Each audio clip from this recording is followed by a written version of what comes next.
Hello, Sheeple. I was just wondering what you think of the Titan submersible disaster, where 5 sheeple lost their lives. It's always interesting to hear the psychology and what people think. I mean, the first thoughts I notice on social media are those guys were loaded, baby, and they lost their lives taking completely unnecessary risks in activities that ordinary sheeple like me and you will never ever be able to afford. Also, there's a lot of sheeple saying that this was foolhardy, in that the Titan submersible was an experimental sub that was uncertified by any agency other than the company OceanGate that built it, and it hadn't gone through any rigorous testing. Also, emphasis was on enthusiasm over experience for OceanGate employees.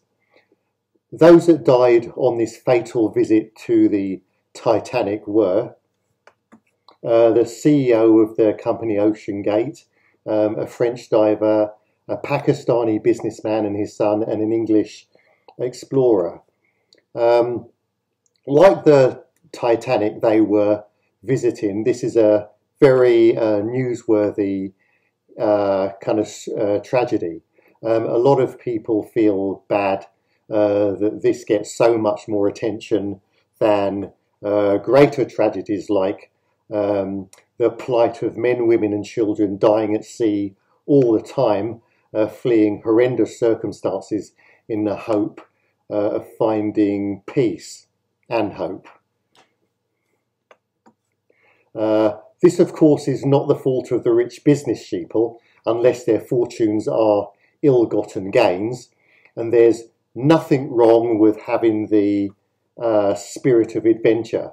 Going to visit the Titanic would be awesome, along with things like skydiving, climbing Mount Everest, and many other of these dangerous but really fun, cool activities, adventures. But should we be conducting a lengthy, expensive investigation for the sake of, claim's sake anyway, of lessons to be learned? I would think not. I mean, we know all we need to know. The sub wasn't up to scratch like many of those migrant boats we talked about, and it imploded.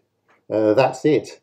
If OceanGate and or other similar companies want to know exactly which components failed, the exact details of what happened, they're welcome to fund an investigation themselves. Proper testing and certification from outside bodies would have probably have prevented this. Having said that, there's always going to be risks. There's already been an enormous effort involving international support for the undersea search and rescue teams, and I'm surprised it took so long to find the wreckage. Yes, I know they're 2.5 miles down at around about, I don't know, £6,000 per square inch, but a US secret US detection system designed to spot enemy submarines could hear them. They heard the implosion, but at that stage it was obviously, too late to save anybody, so I guess maybe it's fine that they could just stay secret, I suppose.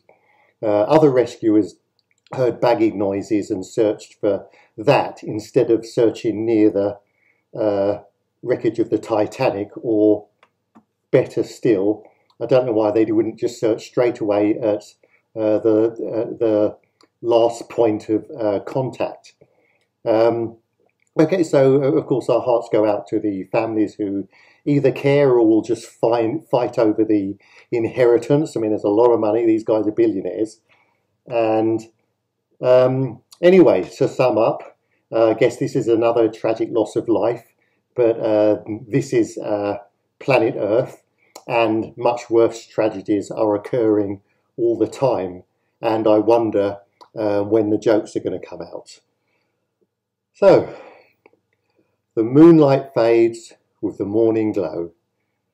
Goodbye, sheeple.